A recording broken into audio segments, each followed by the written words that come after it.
আজকে আমরা সরলরেখা যে বিষয়টা আলোচনা করব সেটা হচ্ছে যে দুইটি সরলরেখা যদি ছেদ করে এবং এই ছেদ বিন্দুতে যদি অপর একটি সরলরেখা যায়, মানে বিষয়টা কি হবে যে দুইটি সরলরেখা যে এবি এবং সিডি সরলরেখা পি বিন্দুতে ছেদ করবে। কি করছে? এবি এবং সিডি দুই সরলরেখা পি বিন্দুতে ছেদ করছে অপর একটি রেখা, অপর একটি ধরে নেই যে অপর একটি ইএফ রেখা এই দুটি সরলরেখা ছেদ বিন্দুতে অতিক্রম করছে। সেই ক্ষেত্রে এই ইএফ রেখার সমীকরণ হয়, অর্থাৎ ইএফ রেখার সমীকরণটা কি হবে? এই ক্ষেত্রে আমাদের যেটা থাকবে যে এবি এবং সিডি এর সমীকরণ দুটো আমরা জানা থাকবে বা জানবো আমরা বা দেওয়া থাকবে। কি থাকবে? যে এবি আর সিডি এর সমীকরণ আমরা জানি এবং রেখা দুইটি এবি আর সিডি সরলরেখা ছেদ করলো, ছেদ বিন্দু দিয়ে অপর একটি রেখা অতিক্রম করলো।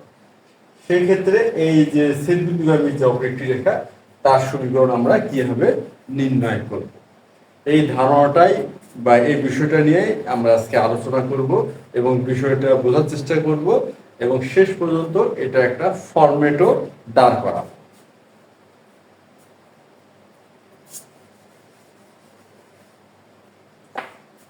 এখন আমরা দেখি যে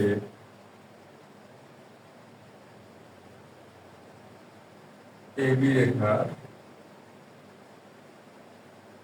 সমীকরণ হচ্ছে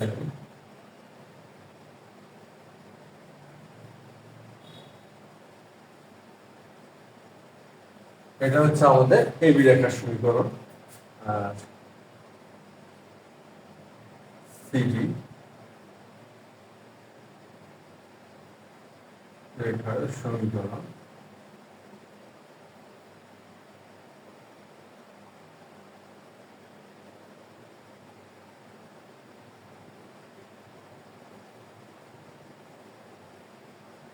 এটা হচ্ছে সিডি রেখার সমীকরণ। এখন আমরা ধরে নিচ্ছি যে এটা হচ্ছে এবি রেখা, এটা কি এবি রেখা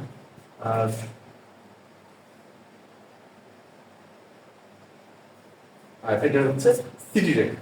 পরস্পরকে পি বিন্দু দিয়ে পরস্পরকে কি করলো? পি বিন্দুতে ছেদ করলো। পরস্পরকে পি বিন্দুতে ছেদ করছে এই বি রেখা এবং সিডি রেখা। আর এই বি রেখার সমীকরণ এবং সিডি রেখার সমীকরণ দেওয়া আছে বা আমরা জানি। এখন অপর একটি রেখা ধরেছি, সেটা হচ্ছে ইএফ। অপর একটি রেখা কি? ইএফ পি বিন্দু দিয়ে অতিক্রম করলো, অর্থাৎ পি বিন্দু দিয়ে অতিক্রম করলো অপর একটি রেখা ইএফ, এটা অতিক্রম করলো। ইএফ রেখার সমীকরণ, ইএফ রেখার সমীকরণ কি? ইএফ রেখার সমীকরণ। এখন আমরা দেখি যে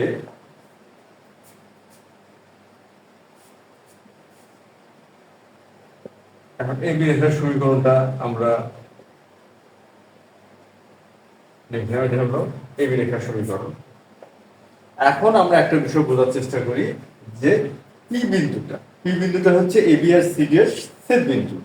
যেহেতু পি বিন্দুটা এবি এবং সিডি এর ছেদ বিন্দু, সুতরাং এটা অবশ্যই আমরা বলতে পারবো যে পি বিন্দুটা এবি রেখার উপরও বিদ্যমান এবং সিডি রেখার উপরও বিদ্যমান, অর্থাৎ পি বিন্দুটা উভয় রেখাতেই আছে। পি বিন্দুটা উভয় রেখাতেই আছে। এই যে বিন্দুটা, এই বিন্দুটা অবশ্যই উভয় রেখাতেই থাকতে হবে, কারণ এটা হলো ছেদ বিন্দু। তাহলে এই ছেদ বিন্দুটা হচ্ছে দুই রেখারই সাধারণ বিন্দু বলা যাবে। ছেদ বিন্দুকে কি বলতে পারবো? যে দুটো রেখার ছেদ বিন্দু সেই দুটি রেখারই সাধারণ বিন্দু হচ্ছে সেই ছেদ বিন্দুটা। তা সুতরাং পি বিন্দুটা হচ্ছে এবি এবং সিডি এর সাধারণ বিন্দু, অর্থাৎ পি বিন্দুর মান দ্বারা এবি এবং সিডি রেখার সমীকরণ সিদ্ধ হবে, এটা বলাই যায়। বা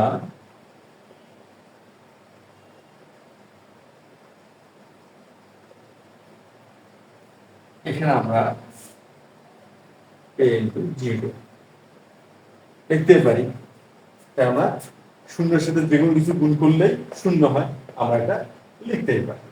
এখন আমরা একটা বিষয় খেয়াল করি যে এইখানে যে ঘটনাটা ঘটতেছে এই পি বিন্দু যে বিষয়টা অর্থাৎ ছেদ বিন্দু বিষয়টা, এই পি বিন্দুটা কি হচ্ছে, এই পি বিন্দুটা এই বি রেখাতেও আছে, সিডি রেখাতেও আছে, এবং যে রেখা ইএফ অতিক্রম করলো পি বিন্দু দিয়ে সেই রেখার মধ্যেও আছে। অর্থাৎ পি বিন্দুটা হচ্ছে এমন একটা বিন্দু যেটা তিনটা রেখার মধ্যেই বিদ্যমান বা আছে। সুতরাং এই পি বিন্দু দ্বারা তিনটি রেখার যে কোনোটি সিদ্ধ হবে। যেহেতু এই ধরনের বিষয়টা ঘটতেছে, তা সুতরাং আমরা কি বলতে পারবো যে এই দুটো ধারণার কনসেপ্টটা আমরা যদি ব্যবহার করি তাহলে তো আমরা ইএফ রেখার সমীকরণটা পাবো। আর এখন আমরা একটা বিষয় খেয়াল করে দেখি যে সিডি রেখার সমীকরণ যেটা আমাদের দেওয়া আছে এটার মান হচ্ছে 0 আর এখানে দেওয়া আছে 0। তাহলে 0 জায়গায় যদি আমরা সিডি রেখার সমীকরণটা লিখি গাণিতিকভাবে কোনো ভুল হবে না, তা আমরা লিখলাম।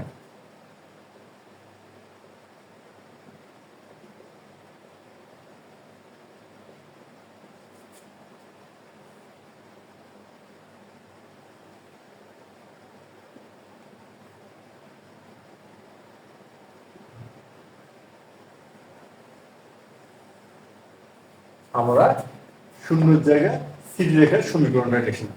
কিংবা বিষয়টা এভাবেও দাঁড় করানো যেতে পারে যে এই অংশে আমরা সিডি রেখার সমীকরণটা লিখলাম, এই অংশে আমরা এবি রেখার সমীকরণটা লিখলাম। তাহলে বিষয়টা কি দাঁড়ালো, যেহেতু এই রেখা দুইটির ছেদ বিন্দু দিয়ে ইএফ রেখা অতিক্রম করবে তাহলে এদের যে সাধারণ বিন্দু সেটা দ্বারা ইএফ সিদ্ধ হবে। এই যে কনসেপ্টটা, এই কনসেপ্টটা ব্যবহার করে আমরা ইএফ রেখার সমীকরণটা দাঁড় করে এলাম। এটা হচ্ছে ইএফ রেখার সমীকরণ।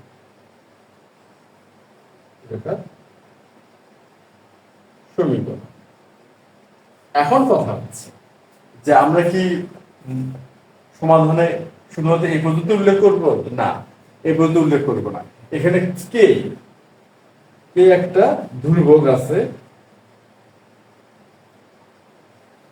এটা হলো ইচ্ছামূলক ধ্রুবক বা ধরে নেওয়া ধ্রুবক বলা যেতে পারে। এন্ড কে এর মানটা নির্ণয় করে কে এর মানটা বসালেই আমরা মানে পারফেক্ট ইএফ রেখার সমীকরণ পাবো বা দুইটি রেখার ছেদবিন্দুগামী সরলরেখার সমীকরণটা পাবো। এখন কে এর মানটা আমরা কিভাবে নির্ণয় করব? কে এর মানটা আমরা নির্ণয় করতে পারি যে এই রেখা দুইটির যে ছেদবিন্দুটা, এই রেখা দুইটির ছেদবিন্দুটা নির্ণয় করলাম। আমরা কি করব, এই রেখা দুটির ছেদবিন্দু নির্ণয় করব, অর্থাৎ আমরা অপনয়ন, প্রতিস্থান বা আরগুণন যে কোনো একটি পদ্ধতি ব্যবহার করে এবি এবং সিডি রেখার ছেদবিন্দুটা বের করব। এবং এই ছেদবিন্দুটা কি ইএফ রেখারও বিন্দু, তারপরে ছেদবিন্দুর স্থানাঙ্কটা দ্বারা এই রেখার সমীকরণটাকে সিদ্ধ করাবো। সিদ্ধ করালে আমরা কে এর মান পাবো, তারপরে কে এর মানটা আমরা এখানে স্থাপন করলে তখনই আমরা ইএফ রেখার সমীকরণটা নির্ণয় করতে পারবো। তো আজকে যে আমরা আলোচনাটা করলাম যে দুটি রেখার ছেদবিন্দু সরলরেখার সমীকরণ, সেটা আমরা যে কিছু কনসেপ্ট বা কিছু ধারণা ব্যবহার করে দাঁড় করে এলাম এবং তারপরে আমরা যে ধ্রুবকটা আমরা নিলাম সেই ধ্রুবকটার মানও আমরা বের করবো এই দুটি রেখার ছেদবিন্দু দ্বারা। তারপরে আমরা যখন কে এর মানটা নির্ণয় করে কে এর মানটা এখানে বসাবো, সেই ক্ষেত্রে আমরা দুটি রেখার ছেদবিন্দুগামী সরলরেখার সমীকরণটা নির্ণয় করব। এটা আমরা আগামী ক্লাসে একটা উদাহরণের সাহায্যে বিষয়টা আরো ভালোভাবে বোঝার চেষ্টা করব যে কিভাবে কে এর মানটা নির্ণয় করা যায়। তাহলে আজকে আমরা যে ফরম্যাটটা ব্যবহার করলাম এটাই হচ্ছে সেই ফরম্যাট, দুটি রেখার ছেদবিন্দুগামী সরলরেখার সমীকরণের ফরম্যাট বা সূত্র হচ্ছে এটা ফরম্যাট বলাটাই ভালো হবে যে এই ফরম্যাটটা ব্যবহার করলে দুটি রেখার ছেদবিন্দু গ্রামের সরলরেখার সমীকরণ নির্ণয় করা যায়। আর আমরা আগামী ক্লাসে একটা উদাহরণের সাথে বিষয়টা ভালো করে বুঝবো। তো সেই পর্যন্ত ধন্যবাদ তোমাদের সবাই।